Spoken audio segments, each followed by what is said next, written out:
대흥사를 다녀왔는데요.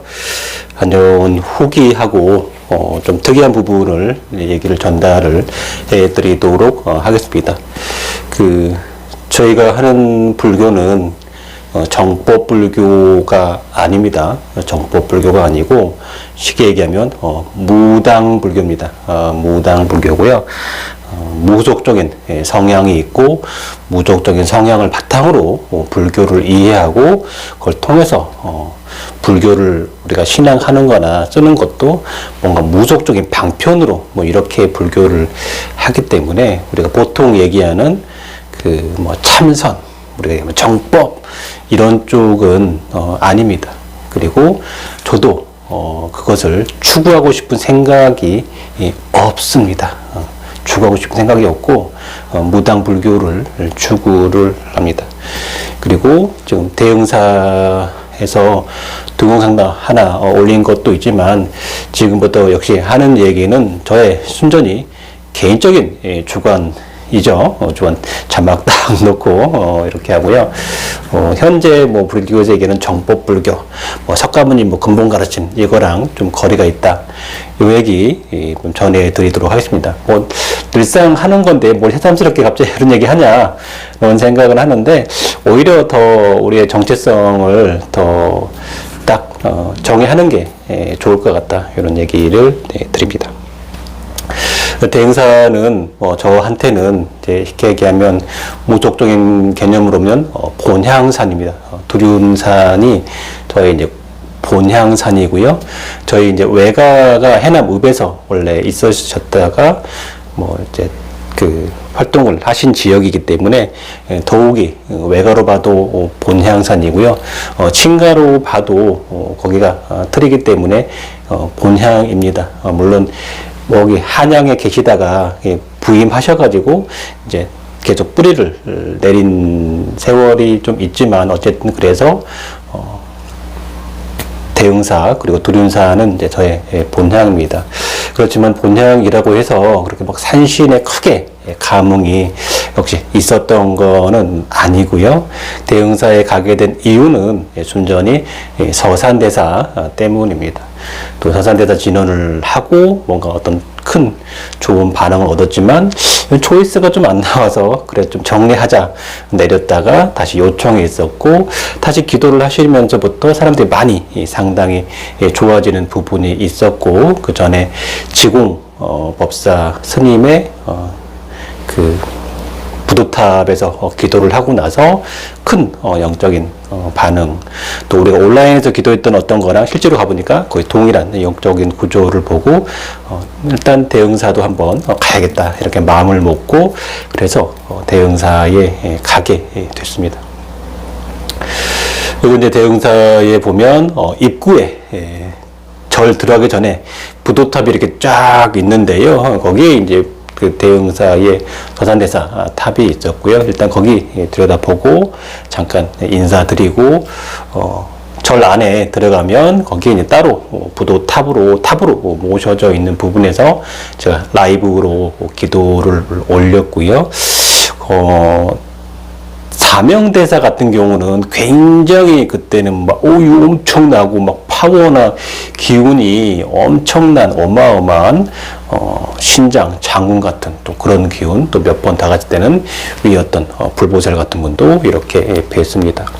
근데 서산대사님 같은 경우는 오히려 좀 공부가 높거나 천신의 어떤 문이 열린 분들은 야 대단하다라고 할 수 있지만 어떤 경우에는 조금 잘 안 느껴지는데, 잘 모르겠는데, 사명대사가 더 센 거 아니야? 라고 생각을 할 수도 있을 것 같습니다. 근데 비유를 하자면, 조금 이제 맑은 경우는, 내가 같이 맑아야 이렇게 파동이 좀 느껴지는데, 내가 그렇게 맑지 않거나 높지 않으면, 뭐지? 이렇게 생각할 수가 있을 것 같습니다.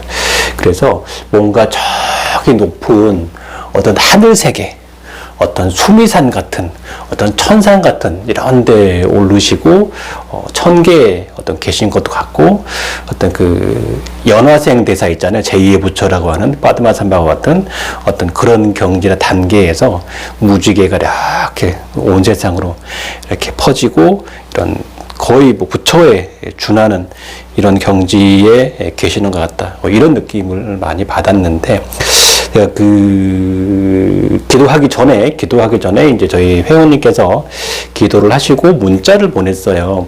내가 서산대사님 기도를 하는데 이런 느낌이었다라고 했는데, 내가 그 얘기를 똑같이 지금 방송에서 하고 있으니까, 비슷한 거예요. 이거 뭐지? 그러니까 신의 세계에는 우리가 모를 때는 주관이다라고 할 수도 있지만 어떤 문이 열리거나 경지에 또 인연이 되는 분들은 여기도 있네? 여기도 있네? 이런 부분들이 있는 것 같습니다. 그래서 기도를 잘했고 또 표충사에서도 기도를 잘했고요. 그리고 조금 이제 뭐 특별하게 임팩트 있는 부분은 이제 대흥사가 가운데 이렇게 계곡 물이 흐르고 이쪽 좌우로 나뉘거든요. 이쪽 응진전하고 대웅전 쪽으로 이렇게 넘어가는데 저희 같이 일행이신 한 분께서 여기 탑에서 강한 기운이 확 느껴지는 이거 뭐지? 그랬어요. 근데 이제 딱 보니까 자장률사하고 인연이 있으시더라고. 그래서 항상 보면 뭔가 모르게 자장률사하고 인연이 좀 있는 것 같고, 자장률사의 어떤 기운들은 특별한 기운이 있는 것 같습니다. 그 안에 있는 사리가 부처님 진신사인지 아닌지는 뭐 저희는 알 수는 없지만, 오히려 서산대사보다는 일반적인 경우는 더 잘 느껴지는 것 같다. 이런 느낌을 받았고요. 그리고 쭉 좀 넘어가면 그 탑 옆에 바로 이제 산신이 있는데, 그 대흥사의 산신은 보통은 이제 수염 길고 이렇게 신선처럼 생겼지만 거기는 이제 그 탄건 이렇게 그거를 하시고 계시거든요. 그래서 좀 다른 산신이랑 모습이 다르고요. 대흥사 쪽은 칠성이 따로 없고 독성하고 산신만 이렇게 모셔져 있는데, 아무래도 이제 절마다 그 주력으로 하는 부분이 다른데, 대흥사 쪽에서는 산신이 크게 큰 주력은 좀 아니시지 않나 하는 생각이 들어서 이렇게 기도 올리고 이렇게 나왔습니다. 그리고 바로 옆에 이제 응진전이 있어요. 응진전에 딱 앉아 있었다요. 근데 희한하게 제가 원래 이제 그 무드라가 자동으로 이렇게 이렇게 나오는 거는 상당히 오래됐어요. 상당히 오래됐고, 그래서 이렇게 한 번씩 이렇게 무드라가 자동적으로 나오는데, 무드라가 자동적으로 나오고, 그 다음에 그 요즘 제가 방언 같은 걸 많이 하잖아요. 그래서 특히 이제 그 지공화상 그 대사 거기 부두탑을 다녀오고 나서 희한하게 또 불교 쪽 이런 방언들이 이렇게 나오더라고요. 나도 모르게 하다 보면 디리디리 두루두루 뭐 이렇게 그 산스크리트 같은 것도 좀 자연스럽게 나도 모르게 막 나오거든요. 근데 희한하게 그 응진전에서 그런 그 뭔가 산스크리트적인 이런 방언과 무드라가 자동적으로 오토매틱으로 다 나오고 한 분 있는데, 이렇게 보니까 다 의미가 있는 이 무드라나 방언 같은 게 산스크리트 방언이 쭉 나오는 거예요. 그래서 이런 것도 뭔가 이런 생각이 들었고, 입구에 이제 신장 같은 분이 있어요. 근데 되게 오래돼가지고 정말 나무 오래된 것 같아. 근데 묵직한 단단한 이런 기운들이 있더라고요. 그래서 참 특별하다, 다르다라는 생각을 갖고 있었고, 바로 옆에 이제 대웅전에 가니까 대웅전도 역시 묵직하고 상당한 파워 있는 이런 무드라와 이런 또 방언들이 이렇게 나오더라고요. 그래서 참 특별한 경험들을 했습니다. 이제 무드라는 옛날부터 있었지만 이런 방언들은 지공법사님 이후에 이제 최신 버전이 되었는데요. 그리고 나서 이제 마지막에 내려가면서 한마덜이 하나 있어서 좀 들려서 내려갔는데, 그 암자 같은 경우는 이제 대웅전에 이렇게 이 방송을 보시는 분들이 영적인 게 조금 인트신 분들이잖아요. 그래서 대웅전에 우리나라 불교는 다 보면 이제 영가 단위나 뭐 49제나 이런 걸 많이 올리잖아요. 근데 저희 이 방송을 보시는 분들 같은 경우는 대웅전에 뭐 그런 죄를 올리가 영가가 있는 쪽에서는 기도를 안 하시는 게 좋을 것 같다라는 생각이 들었고, 그 전에는 그런 무드라나 방언이나 이런 게 전혀 반응이 안 나왔습니다. 그리고 응진전하고 대웅전에서만 특별한 반응이 나왔었거든요. 그래서 끝나고 나서 이제 집에 와서 왜 이런 반응이 왔을까 하고 자료를 좀 찾아봤습니다. 그래서 아마 그 숙종 때 그 조성을 하신 걸로 이렇게 보이고, 또 여기 울산의 통도사도 비슷한 시기에 조성을 했는데, 보니까 이제 조선시대가 유교 사회지만 또 백으로 뒤에서는 이렇게 불교나 영적인 것들을 이제 불교로 또 많이 했었잖아요. 그래서 임진왜란 끝나고 병자로 끝나고 효종의 북벌로 막 시끄럽다가 숙종 때 조금 안정이 되면서 불교적인 이런 일들을 하셨던 것 같다라는 생각이 들었고, 그래서 궁금한 게 있었어요. 왜 그러니까 우리가 이제 영이라는 건 제가 뭐 무드를 하고 뭐 산스크리트 방언이나 뭐 이렇게 나오는 거는 순전히 저의 개인적인 체험이지만, 제가 어떤 그런 신들과 이렇게 반응이나 이런 게 이게 된다는 거는 물론 저의 개인적인 주관적인 체험이지만, 요즘 절에는 그런 게 되지 않고 왜 그 조선시대에 이런 건 됐을까라는 퀘스천이 있었는데, 조선시대까지 옛날 대사님들은 뭔가 저기 높은 어떤 불보살의 세계가 열렸던가, 뭔가 영적인 어떤 게 있었기 때문에 이렇게 저만을 해서 그게 저만이 되는 거잖아요. 뭐 요즘 불교에 무슨 뭐 개광저만, 무슨 저만이 있지만, 그 저만이라는 건 저 어떤 불보살의 어떤 이 신들이 여기 이렇게 안착이 되는 거잖아요. 되기 때문에 이런 게 되고 이런 게 이렇게 되는 거란 말이에요. 그래서 조선시대의 어떤 어른들은 그런 게 됐을 것 같다라는 생각이 들었고, 그거를 그렇게 만드신 대사님은 상당히 좀 대단한 분이 아니셨나 하는 생각이 들었고, 근데 왜 근래에 조성한 이런 절이나 이런 부처님들은 그런 게 없을까라는 이제 퀘스천이 하나 생겼거든요. 그래서 요즘은 뭐 참선하고 마음 공부하고 뭐 이게 불교야, 저런 건 불교가 아니야, 이런 것들이 오히려 병적인 잘못된 요소가 되지 않았나 하는 생각이 들었고, 옛날에는 진짜 뭔가가 있었던 것 같다. 이런 영적인 어떤 불보살계나 뭐 신계나 뭔가 이렇게 통하는 그런 불교를 했었을 것 같고, 근래에 넘어오면서 현대로 불교는 과학이에요 이러면서 한편으로는 뭐 천도제나 영가나 이런 쪽으로 뭐 옛날에도 했겠지만 그러면서 어떤 특별한 불교가 갖고 있는 이런 부분을 많이 놓치지 않았나 하는 생각이 들었고, 그래서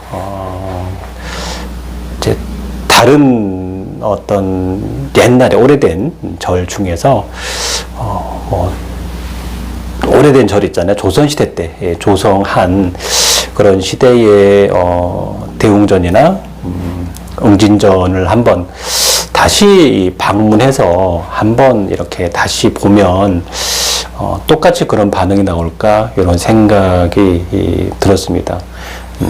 그리고 물론 이런 반응은 내가 그런 걸 갖고 있어야 되고, 내가 그런 수행을 해야 되고, 내가 그런 걸 경험을 해야 되는데, 무드라는 이제 벌써 10년 넘게 이렇게 자동으로 이렇게 됐었던 부분이고요.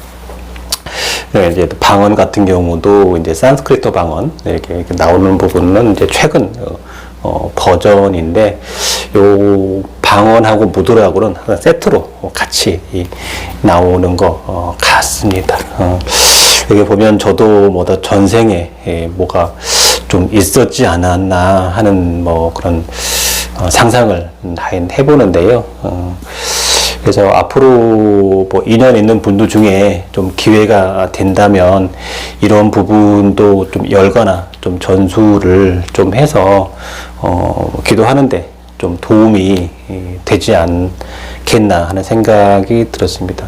어쨌든 우리가 부처님이든 어떤 분이든 앉아서 기도를 할 때는 그 신과 뭔가 통하려고 하는 거고 도움을 받으려고 하는 건데 그게 없이 그냥 앉아있다가 그냥 돈 넣고 휘 오르고 관람 딱 하는 거는 그거는 의미가 없잖아요.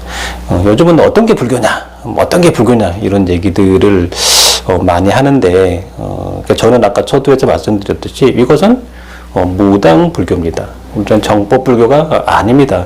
라고 못을 박는 이유는 이렇게 무드라가 나오고 어떤 산스크리트어의 반응이나 어떤 이 연결이 되는 부분은 일반적으로 스님이라고 해서 그게 되는 건 아니거든요. 그죠? 되는 게 아니에요. 그래서 이런 부분은 논란의 여지가 있을 수 있고 순전히 저의 개인적인 체험이기 때문에 무당불교입니다 라고 얘기는 했지만 어쨌든 인연 있는 분들은 좀 그런 부분을 앞으로도 발전시켜서 열어가면 좋을 것 같고 우리나라 불교에는 뭔가 그런 특별한 그런 살아있는 어떤 부분이 있지 않나 이 부분을 좀 더 밝혀내고 열어가면 좋을 것 같고요.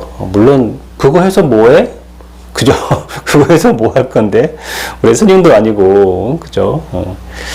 현실 좋아지고 영적으로 좀 더 이렇게 편안해지고 또 뭔가 매여 있는 조상들 해탈되고 현실 잘 살아지고 편안하려고 그런 거죠. 그리고 뭐 하나 더 말씀을 좀 드린다면은 우리가 이제 우리는 현실을 살고 뭐 죽고 뭐 화장하면 사라지잖아. 그렇지만 어디는 단멸론이야. 아예 없어. 이렇게 생각하는 부류도 있고 어디는 죽은 다음에 우리가 천국을 간다. 어디를 간다. 이런 부분도 있잖아요. 사실은 저 뒤에까지는 저도 사실 안 가봐서 모르겠습니다. 저는 이제 제가 해본 것만 얘기하는 스타일이기 때문에 그 뒤에까지는 저도 안 가봐서 모르겠지만 이런 게 있어요. 그 어떤 대사님 같은 경우에 그 제가 동영상에서 나오는 이 대사님 같은 경우에 엄청나요. 이 파워가 엄청나거든요. 근데 이게 살아있을 때 이만큼 닦아놔야 이게 죽어서 돌아가셔도 이 힘이 이만큼 이렇게 유지가 되는 것 같아요. 그래서 우리가 살아있을 때 뭔가 영을 닦아놓고 높여놓고 밝혀놓고 이렇게 하는 게 우리가 인생을 뭐 지금 뭐 먹고 살기 힘들어 죽겠는데 뭔 소리예요 라고 할 수도 있지만 이런 부분들이 우리가 살아갈 때 앞으로 가는 부분에 굉장히 중요한 부분인 것 같아요. 우리가 도를 닦는 부분, 소행을 하는 부분, 얼마만큼 밝혀놓고 올라가느냐 이게 우리가 수행을 하는 이유 중에 하나인가 아닌가라는 생각을 합니다. 물론 그게 의미가 공감이 안 되는 분은 뭐 그러든지 말든지 먹고 살기 힘들어 죽겠는데 뭔 소리야 이럴 수도 있겠죠. 그러나 죽어서 안 닦여가지고 어디 찾아오고 좀 더 그렇고 그런 부분들보다는 살아있을 때 우리가 영을 성장시키고 힘을 키우고 이런 수행을 할 수 있다는 것이 인연되는 분들은 큰 복이지 않나 하는 생각을 하고요. 그 다음에 좀 드리고 싶은 말씀은 사람들이 이런 소행을 하다 보니 뭔가 영산의 어떤 이런 부분이 굉장히 좀 훌륭해 보이니까 당장 막 현실이 바뀔 거, 당장 막 개벽이 일어났고 이런 기대치를 갖다가 뭐 그만큼 안 되니까 아이 뭐 그러네. 또는 조상신이나 어떤 귀신의 어떤 그런 영향을 받다 보니까 그냥 뭐 주저앉고 이런 분들을 항상 많이 보지만 다른 데보다 좀 빠르거나 훌륭한 부분들이 있지만 그렇다고 해서 다른 데도 잘 안 되는데 여기만 특별히 막 천지가 확 개벽할 정도로 그런 거는 그렇게 쉽게 일어나지 않습니다. 그런 거를 원하면 굿을 하시면 돼요. 근데 굿도 쉽나? 다 뭐든지 뭔가 더 많이 들어가고 뭔가 노력이 다 들어가는 거지 그냥 쉽게 얻어지는 거는 없다. 내가 뭔가를 해야 돼. 그런 게 필요한 겁니다. 그리고 또 기도도 열심히 하지만 인간도 빠릿빠릿하고 내가 뭐 부동산을 한다, 부동산 공부도 하고 뭐 탐방도 하고 이렇게 해야지. 그거 하나도 안 하고 난 빌딩 주인 될 거야 그러면서 기도만 하면 안 되잖아요. 기도도 하면서 사람 부동산도 좀 돌아보고 건물에 대한 공부도 하고 이러면서 인연을 만나면서 이렇게 성장되는 거지. 그런 현실적인 노력을 안 하고 기도만 하면 되겠어요? 안 되죠. 그렇죠? 같이 병행하면서 이렇게 잘 된다. 요 부분 좀 잘 망각하시는 분들이 계시는데 현실 노력 같이 하시면서 기도를 같이 해야 이렇게 된다. 이런 말씀 또 전해드리고, 아무튼 불교 쪽으로 저희가 새로운 문이 하나 열리지 않았나 하는 생각이 들기 때문에 또 인연되는 분들 앞으로 많은 도움을 받으시기 바랍니다.